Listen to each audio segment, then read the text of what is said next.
আসসালামু আলাইকুম এভরিওয়ান, আমার চ্যানেলে সকলকে স্বাগত।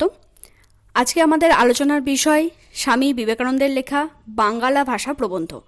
এই প্রবন্ধটি নেওয়া হয়েছে বিবেকানন্দের ভাববার কথা গ্রন্থ থেকে, যেটি ভারতবর্ষ পত্রিকায় প্রকাশিত হয়েছিল। প্রথমে আমরা এই যে প্রবন্ধ তার মূল বক্তব্য কী এবং তারপর আমরা কী ধরনের এমসিকিউ আসবে সেটা নিয়ে আলোচনা করব। সুতরাং সবাই শেষ পর্যন্ত দেখবে। এই প্রবন্ধে বিবেকানন্দ গদ্য ভাষার, বাংলার যে গদ্য ভাষা তার রূপরীতি এবং বিচার নিয়ে বিশ্লেষণ করেছেন।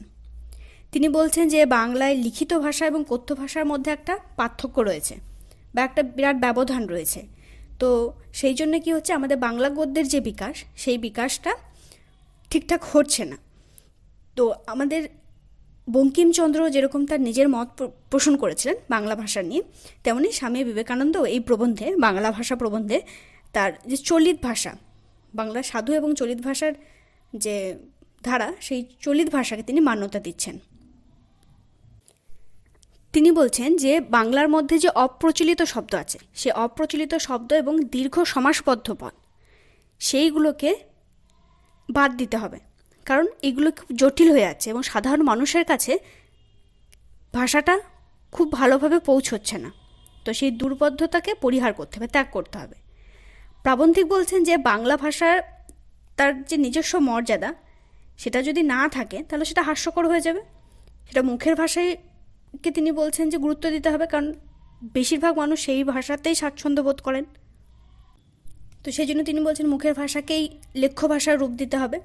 কিন্তু এখানে একটা সমস্যা হয়ে যাচ্ছে যে এখানে মুখের যে ভাষা, বাংলার যে মুখের ভাষা, সেটা যেহেতু অঞ্চল ভেদে বিভিন্ন রকম হয়ে যায়। মানে যখন তোমরা উপভাষা যদি কেউ পড়ে থাকো, দেখবে বিভিন্ন অঞ্চলে বিভিন্ন উপভাষা, বরেন্দ্রী উপভাষা, ঝাড়খণ্ডী উপভাষা, তারপর রাঢ় উপভাষা। তো এই যে ভাষা, তাহলে আমরা কোনটাকে গ্রহণ করবো? এই যে আমরা বলছি মুখের ভাষা, তখন সেটা বলছে কোনটা আমরা গ্রহণ করব। তো সেখানে তিনি একটা সমাধান দিচ্ছেন যে কলকাতার যে ভাষা, কলকাতার ভাষা, প্রাবন্ধিকের ভাষায়, সেই কলকাতার ভাষাকে আমাদের গ্রহণ করতে হবে।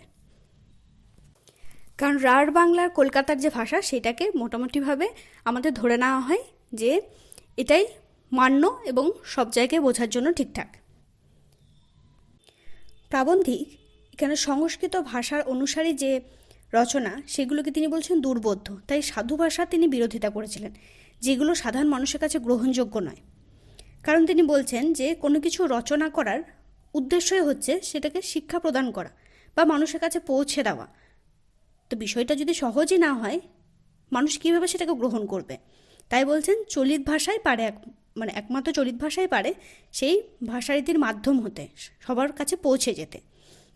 তো তিনি আবার একটা কথা বলছেন যে অতীতে বিভিন্ন পণ্ডিতদের কথা তুলে ধরছেন, যেমন শবর স্বামীর মীমাংসা ভাষা, তারপর পতঞ্জলির মহাভাষ্য, আচার্য শঙ্করের ভাষা, এগুলোকে বলছেন যে এই যে সংস্কৃত ভাষায় লেখা।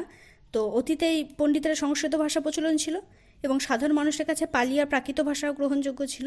তো কালক্রমে কী হচ্ছে, এগুলো দুর্বোধ্যতার কারণে কী হচ্ছে, মানুষের কাছে মৃত হয়ে যাচ্ছে। আমরা যদি সবাই 100%-র মধ্যে 90% মানুষ বুঝতেই না পারি যে কী বলতে চাইছে, তাহলে আমাদের কাছে কোনো মানেই হয় না। তো সেই জন্যই তিনি কী বলছেন যে প্রাকৃত ভাষার যে রূপান্তর এবং অপভ্রংশের ফলে বিবর্তনের পথে যে আমাদের ভাষাগুলো উদ্ভব হয়েছে, সেগুলো সাধারণ মানুষের কাছে পৌঁছে দিতে হবে, অর্থাৎ কথ্য ভাষাকেই গ্রহণ করতে হবে। তাই তিনি প্রবন্ধের একটা অংশ বলছেন যে যেটা ভাবহীন প্রাণহীন, সে ভাষা, সে শিল্প, সে সঙ্গীতের কোনো কাজের নয়।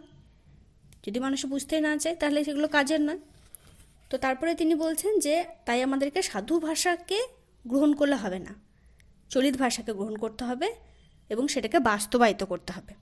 তিনি যেই সময় লিখছেন, সেই সময় এতটা সাধু ভাষার চল ছিল বলেই তিনি লিখছেন। 1905-এর প্রবন্ধটা বেরোচ্ছে, প্রকাশিত হচ্ছে ভাববার কথা গ্রন্থে। তো 1914 থেকে শুরু হচ্ছে চলিত ভাষার রমরমা, এবং সেটা প্রমথ চৌধুরীর হাত ধরে। তো এই গেল প্রবন্ধের বিষয়। এরপর এখান থেকে কী ধরনের এমসিকিউ আসবে সেটা আমরা আলোচনা করছি।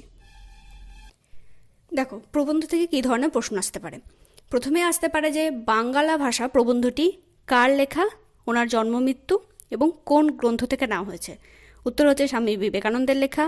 ওনার জন্ম হচ্ছে 1863 এবং মৃত্যু 1902 খ্রিস্টাব্দে। এইটা নেওয়া হয়েছে, প্রথমেই বলেছি, ভাববার কথা নামক গ্রন্থ থেকে। এরপরে একটা প্রশ্ন আসতে পারে যে স্বামী বিবেকানন্দের লেখা, যেহেতু তিনি একজন বিখ্যাত প্রাবন্ধিক এবং তার বাণী আমরা প্রায় প্রত্যেকেই কোনো না কোনো অংশে জীবনের কাজে লাগাই, তো তার লেখা আরও প্রবন্ধ গ্রন্থ আছে, তার মধ্যে উল্লেখযোগ্য হচ্ছে পরিব্রাজক, বর্তমান ভারত, প্রাচ্য পাশ্চাত্য। এরপর তোমাদের একটা প্রশ্ন আসতে পারে কোটেশন দিয়ে যে ভাষা ভাবের বাহক, ভাবই প্রধান, ভাষা পড়ে কোন প্রবন্ধের অন্তর্গত, সেটা হচ্ছে বাংলা ভাষা প্রবন্ধের অন্তর্গত। এরপর এখানে তোমাদের দুটো গ্রন্থের নাম আছে, যে দুটো গ্রন্থের লেখকের নামটাও ভীষণ ইম্পর্টেন্ট, পরীক্ষার জন্য তোমরা স্টার দিয়ে নেবে। একটা হচ্ছে মহাভাষ্য গ্রন্থটি কার লেখা, উত্তর হচ্ছে পতঞ্জলি, এবং তার সঙ্গে মীমাংসা ভাষ্য কার লেখা, এটা হচ্ছে সবরস্বামী। ঠিক আছে, তো এই দুটো গ্রন্থের যখন তোমরা লিখবে একটু স্টার দিয়ে নেবে, পরীক্ষায় প্রিভিয়াস ইয়ারে এসছে এবং খুব ইম্পর্টেন্ট তোমাদের জন্য। এখানে একটা শব্দ আছে লোকহিতাই, এই লোকহিতাই শব্দের অর্থ কি, যে সাধারণ মানুষের মঙ্গল, এই অর্থে বোঝায়। এরপর আর একটা কোটেশন আসতে পারে যে পূর্ব পশ্চিম ভেদে উঠে যাবে, এই ভেদটা উঠে যাবে, এটা কোন প্রবন্ধ গ্রন্থের অন্তর্গত, সেটা হচ্ছে বাংলা ভাষা। এখানে বারবারই বলছি যে বিবেকানন্দ চলিত ভাষাকে অনুসরণ করতে বলেছিলেন, তো এই ধরনের প্রশ্ন আসতে পারে যে কোন ভাষার অনুসারী ছিলেন বা পক্ষপাতী ছিলেন, চলিত ভাষা। তারপর একটা প্রশ্ন আসতে পারে যে গৌতম বুদ্ধ, শ্রী চৈতন্য, রামকৃষ্ণ, এইসব যে ব্যক্তিগণ, উচ্চস্থানের যে মানুষ, বিখ্যাত মানুষ, তারা কোন ভাষায় লোকশিক্ষা দিয়েছেন, উত্তর হবে সাধারণ যে কথ্য ভাষা সেটাতে দিয়েছেন। এরপর একটা প্রশ্ন আসতে পারে যে উন্নতির প্রধান উপায় বা লক্ষণ কী, সেটা হচ্ছে ভাষা। কমিউনিকেশন যদি ঠিকঠাক না থাকে কখনোই একটা জাতি উন্নত হতে পারে না, আর উন্নয়ন এটা একটা প্রধান পন্থা বা অবলম্বন। এরপর একটা প্রবচন আলোচনা করছি, সেটা হচ্ছে গদাই লস্করি চাল, এটা কিসে আছে, সেটা হচ্ছে সংস্কৃত ভাষায়। ওসব মরার লক্ষণ বলতে কী বোঝানো হয়েছে, এখানে বোঝানো হয়েছে যে মরণ যত নিকটবর্তী হয় ততই চিন্তা শক্তির ক্ষয় হয়। স্বামী বিবেকানন্দের জন্মস্থান জিজ্ঞেস করতে পারে, কলকাতার শিমুলিয়া। এখানে যেহেতু দুজন খুব আগেই বললাম গৌতম বুদ্ধ, শ্রী চৈতন্য, তো ওনাদের জিজ্ঞেস করতে পারে কোন ধর্মের প্রবর্তক ছিলেন, তো চৈতন্যদেব ছিলেন গৌড়ীয় বৈষ্ণব ধর্ম এবং বুদ্ধদেব ছিলেন বৌদ্ধ ধর্ম। নেক্সট প্রশ্ন আসতে পারে যে শিল্প সঙ্গীতের স্বাভাবিকতার লক্ষণ কি, সেটা হচ্ছে প্রাণময়তা, যদি তার মধ্যে প্রাণ না থাকে মানুষের কাছে গ্রাহ্য হয় না। নেক্সট প্রশ্ন আসতে পারে চলিত ভাষা কোন গুণে প্রসার লাভ করে, সেটা হচ্ছে ভাবের বাহন হওয়ার জন্য সেটা মানুষের কাছে ছড়িয়ে যায়। এরপর একটা কোটেশন আসতে পারে যে বাংলা দেশে স্থানে স্থানে রকমারি ভাষা, কোনটি গ্রহণ করব। এই যে একটু আগে বললাম যে বিভিন্ন জন বিভিন্ন ভাষায় কথা বলে, বাংলার মধ্যে প্রচুর ভাগ আছে, উপভাষা যখন তোমরা পড়বে, যারা অনার্স নিয়েছো তাদের তো পড়তেই হবে, তো সেখানে কোন ভাষাকে গ্রহণ করার কথা বলেছে, কলকাতার ভাষাকে। ও ভাষা যেমন জোর যেমন অল্পের মধ্যে অনেক, ও ভাষা বলতে কোন ভাষাকে বলা হয়েছে, এটা হচ্ছে চলিত ভাষা। এখানে আর একটা প্রশ্ন আসতে পারে বুদ্ধদেব, আগেই বললাম বৌদ্ধ ধর্মের প্রবর্তক, তিনি কোন ভাষায় উপদেশ দিয়েছিলেন, সেটা হচ্ছে পালি ভাষা। তার যে গ্রন্থ ত্রিপিটক সেটা পালি ভাষায় রচিত। ব্রাহ্মণের সংস্কৃত দেখো কোটেশন, এখানে ব্রাহ্মণ শব্দটি কোন অর্থে ব্যবহার করা হয়েছে, গ্রন্থ অর্থে, যে কোন গ্রন্থে গ্রন্থটা কীভাবে লেখা হয়েছে, কোন ভাষায় লেখা হয়েছে। বলছেন ভাষা কেমন হওয়া উচিত বলে তিনি মনে করছেন, সেটা হচ্ছে ভাষা কেমন হওয়া উচিত, তাহলে ইস্পাতের মতো ধারালো হতে পারে, তাকে যেমন ইচ্ছা গড়ে নেওয়া যাবে। নেক্সট কোশ্চেন, লেখক কোন ভাষাকে গদাই লস্করি চাল বলে উল্লেখ করেছেন, সংস্কৃত ভাষাকে। পরের প্রশ্ন আসবে জাতীয় উন্নতির প্রধান বাহক কী, সেটা হচ্ছে দেশের জাতীয় ভাষা।